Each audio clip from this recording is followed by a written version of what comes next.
प्रेममय श्री श्री ठाकुर परमारेथ जगज्जननी श्री श्री बड़मा परम पूज्यपाद जुगाचार्य श्री श्री बरदा आजिर पूज्यपाद श्री श्री आचार्य देव श्री चरण कमल अनंत कोटि प्रणाम निवेदन करुछि। सभी गुरु परिवार श्रीचरण में अनंत कोटि प्रणाम निवेदन करुछि। मोर ये भिडियो देखुथिबा प्रत्येक गुरु भाई और माँ मान अंतर आनंदित जय गुरु श्रद्धा भक्ति भल पाइबा सबुदिन पर आज यही शुभ दिन आउ एक सुंदर विषय आलोचना रखा जहाँकि आम मान बहु प्रेरणामय हो आम मान जीवन में बहु काम आसु यह ही मोर परम पिता श्रीचरण विनम्र निवेदन। प्रकृत में मनीष तो संसार रे जन्म नहीं संसार को लेकिन चलवा पड़ो किंतु संसार रे चलवा निहाती पाखे गोटे उपाय करने को पड़ो सेटा केमिति कथा देखंतु आमे पणस समस्ते जानिजे ताहा पाचिला पणस कंचा पणस जेतेबेले पणस को आमे काटी थाउ छुरी हो बा पनिकी जे कोनोसी अस्त्र रे आमे काटिबा पई चेष्टा करू जहाँ हेले तो हाथ लगेबा को पड़िबो। जदि आमे कोनोसी तेलर व्यवहार दुई हाथ रे भल भाबरे करिदउ पणस काटी सारिबा पर्यंत मध्य आम हाथ रे आउ माने पणसर अठा लगे ना जदि भी लगी जाए था खूब सुंदर भावरे छाड़ी जाए कहीं आमे तेल लगे देचु जहाँ फल कि पणसर अठा तेल को भेद करी आम हाथ को जाई पारे नहीं। तेणु माने सेटा गोटे कौशल सेमती प्रत्येक माने क्षेत्र रे आमे गोटे जदि जड़े पहरिबा पई चाहिबो से जदि पहरिबा तार कौशल शिखिबो से खूब सुंदर भावरे नदी हो पोखरी हो समुद्र हो पहरी पारिबो। जेमती गोटे गणित माने पाठ से पढ़ा को परीक्षा देवा जीव गणित विषय तार सविशेष ज्ञान धारणा सबु प्रकार हासिल जदि करिथिबो ताकू गणित पाठटी खूब सुंदर लागिबो ताकू सहज लागिबो। ठीक से ही परी प्रत्येक क्षेत्र में रोसई रे जदि ज्ञान थी आमको रोसई जदि आमको किए कहीदिए मत कि रोसई आसी मत जदि किए जेकोसी रोसईर किसी भी गोटे रेसिपी कहवाई मत कह मुझे कहीदेवी कारण रोसई उपर मो ज्ञान रही मोर पारदर्शिता रही।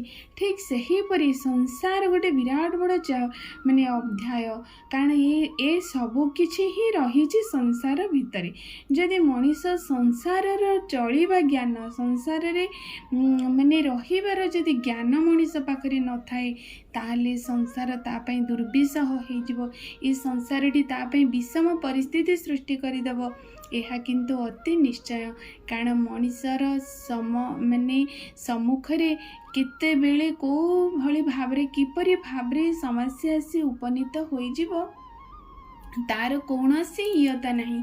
जदि से ए संसार रे चलिबार कायदा संसार रे माने रहिबार ता पाखरे किछि फॉर्मूला से न जानिथिबो से संसार प्रत्येक क्षेत्र रे दुख जंत्रणा अशांति विभिन्न प्रकार द्वंद्व माने गोटे समस्या रे से रही निजको भाबिबो मु ए मनीष जन्म काहे नेली प्रकृत रे मो जन्मटी व्यर्थ होइगला किंतु जे संसार कौशल जानिदेव संसार रे रहिबार तार फॉर्मूला जानिदेव ताकू संसार जो कथारे नाही जने जन कहते संसारटा मते पिता लगुची अर्थात कौन मो संसार स्वाद को चाखिबा पई मो जीभ को प्रस्तुत करिनी मो जीभ को मुझे भली भावरे उपयोजित करिनी सेथिपई संसार मते पिता लगुची।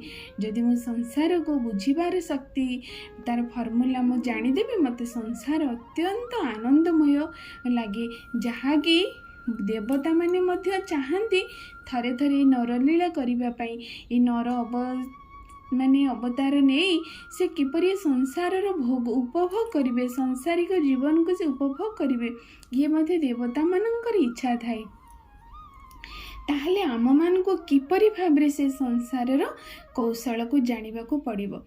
आजिर मनीष आधुनिक मनीष माने समस्ते विभिन्न प्रकार माने किए पूजा पाठ अर्चना ये बाबा मान पाखक हो ज्योतिर्विद पाखक हो जेकोसी क्षेत्र को से धाई जाऊँगी निजर प्रत्येक समस्या समाधान ପାଇଁ, ସୁଖ ଶାନ୍ତି ଆନନ୍ଦ ପାଇବା ପାଇଁ। କିନ୍ତୁ ସେସବୁ କିନ୍ତୁ ପ୍ରକୃତରେ କ'ଣ ମିଳିପାରେ କି ଗୋଟେ ମଣିଷକୁ? ଯଦି ସେ ସେତିକି ଭାବରେ ତାର ବାସ୍ତବିକ କାରଣଟି ସେ ନ ଜାଣିଥିବ, ତାହେଲେ ତାକୁ ସାମୂହିକ କିଛି ସୁଖ ଆନନ୍ଦ ମିଳିଥାଇପାରେ, କିନ୍ତୁ ଯେଉଁଟାକି ତାର ସାର୍ବଜନୀନ ଭାବରେ ତାକୁ ପ୍ରାପ୍ତ ହୁଏ ନାହିଁ, ଯାହାକି ପରମ ପିତା ପରମ ପ୍ରେମମୟ ଶ୍ରୀ ଶ୍ରୀ ଠାକୁର ଅନୁକୂଳ ଚନ୍ଦ୍ର ଏ ସମୟର ଏଇ କଳିଯୁଗର ଯୁଗ ପୁରୁଷୋତ୍ତମ ଭାବରେ ଆସି ମଣିଷକୁ ସେଇଭଳି ଭାବରେ ଧାରା ଦେଇଛନ୍ତି। ପ୍ରତ୍ୟେକ ଭାବନାର ବାଣୀ, ପ୍ରତ୍ୟେକ ପଦକ୍ଷେପରେ ଚାଲିବାର କାଇଦା ତାକୁ ଜଣେଇ ଦେଇଛନ୍ତି, ଯାହାକି ମଣିଷ ଝୁଣ୍ଟି ହେବାର କୌଣସି ଚାନ୍ସେସ୍ ନାହିଁ। କାରଣ ଝୁଣ୍ଟିବା ଆଗରୁ ସେ ଗୋଡ଼ରେ ବୁଟ୍ ପିନ୍ଧି ଦେଇଥିବ, କାରଣ ଯଦି ବି ଝୁଣ୍ଟିଯାଏ ସେ ବୁଟ୍ରେ ଆଘାତ ଲାଗିବ, କିନ୍ତୁ ଗୋଡ଼ରେ ଆଘାତ ଲାଗିବନି। କିନ୍ତୁ ଆମେମାନେ ସେଇ କୌଶଳ କଳାଟାକୁ ଆମେ ଜାଣିବା ପାଇଁ ଚାହୁଁନା। କାହିଁକି ନା ଆଜିର ସମୟରେ ଜଣେ ଯାଇକି ଦାଦାଙ୍କୁ ବର୍ତ୍ତମାନର ଯେ ଆଚାର୍ଯ୍ୟଦେବ ଅଛନ୍ତି ତାଙ୍କୁ ଯାଇକି ଜଣେ ଭକ୍ତ ପଚାରିଲେ, ଯେହେତୁ ବର୍ତ୍ତମାନ ସମୟରେ ଆମର ଡିପି ୱାର୍କ ଚାଲିଛି, ଜଣେ ଭକ୍ତ ଯାଇକି ପଚାରିଲେ ଆଚାର୍ଯ୍ୟଦେବଙ୍କୁ, ଆଚାର୍ଯ୍ୟଦେବ ଆମେ ଯାଉଛୁ ଡିପି ୱାର୍କ କରି, ବହୁ ଲୋକଙ୍କ ପାଖରେ କେତେ ଆକୁଳ ମିନତି କରୁଛୁ, କେତେ ଭାବରେ ତାଙ୍କୁ ଏ ସତ୍ସଙ୍ଗକୁ ଆସିବା, ନିଜେ ନାମଧ୍ୟାନ କରିବା, ଯେଉଁ ଦୀକ୍ଷା ନେଇଛନ୍ତି ପୁନର୍ଭାବରେ ଆଉ ଥରେ ଦୀକ୍ଷାରେ ନିଜକୁ ଯୋଡ଼ି ରଖିବା, ତାଙ୍କର ଯାହା ବିଧାନ ଅଛି ତାକୁ ପାଳନ କରିବା ଆମେ ପ୍ରତି ମୁହୂର୍ତ୍ତରେ କହୁଛୁ। କିନ୍ତୁ ସେମାନେ ସବୁ ହେୟ ଜ୍ଞାନ ମନେ କରୁଛନ୍ତି, ଆମକୁ ବରଂ ଇଙ୍ଗିତ କରୁଛନ୍ତି, ଆଉ କୌଣସି ବାଧ୍ୟ ଭାବରେ ଆସୁଛନ୍ତି, କିନ୍ତୁ ଇଚ୍ଛା ମଧ୍ୟ ନାହିଁ। ଶ୍ରୀ ଶ୍ରୀ ଆଚାର୍ଯ୍ୟଦେବ କହିଲେ, ଇଏ ତ ତୁମର କର୍ତ୍ତବ୍ୟ, ଯେହେତୁ ପରମ ପିତାଙ୍କର ବିଧାନ ରହିଛି ପ୍ରତ୍ୟେକ ମଣିଷକୁ ଧର୍ମ ବାଟରେ ନେବା, ବଞ୍ଚିବା ବଢ଼ିବାର କୌଶଳ ତାଙ୍କ ପାଖରେ ପହଞ୍ଚାଇବା। ମଣିଷ ଜାଣିନି ପ୍ରକୃତରେ ତାର ବଞ୍ଚିବା ବଢ଼ିବାର କୌଶଳ କ'ଣ। ମଣିଷ ତାର ବଞ୍ଚିବା ବଢ଼ିବାର କୌଶଳଟି ଯେଉଁଦିନ ଜାଣିଦେବ, ପ୍ରକୃତରେ ସେ ଧର୍ମପଥର ଯାତ୍ରୀ ବୋଲି ମଣିଷ ଜାଣିପାରିବ। କିନ୍ତୁ ସେ ଧର୍ମର ତ ବ୍ୟାଖ୍ୟା ଜାଣିନି ନା, ସେଇଥିପାଇଁ ସେ କହୁଛି। ଆଉ ଗୋଟିଏ କଥା, ଯେତେବେଳେ ଶ୍ରୀ ଶ୍ରୀ ଠାକୁରଙ୍କର ଗୋଟେ ସୁନ୍ଦର ବାଣୀ ଅଛି, ଏଇ ଯେଉଁ ମଣିଷ ସଦାସର୍ବଦା ଚାହୁଁଛି ଯେ କେମିତି ଭାବରେ କାହିଁକି ମୁଁ ଆସିବିନି, ମୋର ଆବଶ୍ୟକ କ'ଣ, ମୁଁ ତ ଖାଉଛି, ଭଲ ପିନ୍ଧୁଛି, ଭଲ ସବୁକିଛି ଉପଭୋଗ କରୁଛି, ତଥାପି ମୁଁ କାହିଁକି ଠାକୁରଙ୍କର ଏଇ ଏ ବିଧାନ ମାନିକି ମୁଁ ଆସିବି। କିନ୍ତୁ ଶ୍ରୀ ଶ୍ରୀ ଠାକୁର କହିଲେ, ତୁମେ ବିଧିକୁ ତାଚ୍ଛଲ୍ୟ କରିପାର, ତୁମେ ବିଧାନ ଭିତରେ ନ ଆସିପାର, ତୁମେ କୌଣସି ବିଧିକି ତୁମେ ଅବଜ୍ଞା କରିଦେଇପାର, କିନ୍ତୁ ମନେ ରଖ ବିଧି ମଧ୍ୟ ତାର କାମ କରିବ। ନିଶ୍ଚିନ୍ତ ଭାବରେ ତମକୁ ଯାହା ବିହିତ ଯଦି ତୁମେ ନ କର, ଯାହା ବିହିତ ଯାହା କରିବାର ଅଛି, ଯାହା ପ୍ରକୃତି ଦତ୍ତ, ଯାହା ସ୍ୱତଃ ହିଁ ନିର୍ଦ୍ଦେଶିତ ହୋଇ ରହିଛି ସଂସାରରେ, ଯଦି ତୁମେ ତାର ଖିଲାପ କର, ତାହେଲେ ପ୍ରକୃତିର ତାଡ଼ନାରେ ତୁମକୁ କେହି ବି ରକ୍ଷା କରିପାରିବେ ନାହିଁ।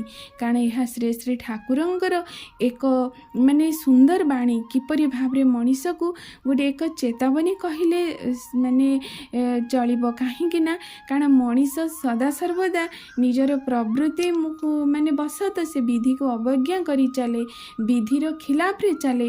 ଆଉ ଯେତେବେଳେ ବିଧି ତାର ପ୍ରକୋପ ବା ତାର ନିସ୍ତୃକ ପ୍ରହାର ଏଇ ସମାଜ ଆଗରେ ରଖେ, ସେତେବେଳେ ମଣିଷ ସାବାଡ଼ ହେଇଯାଏ।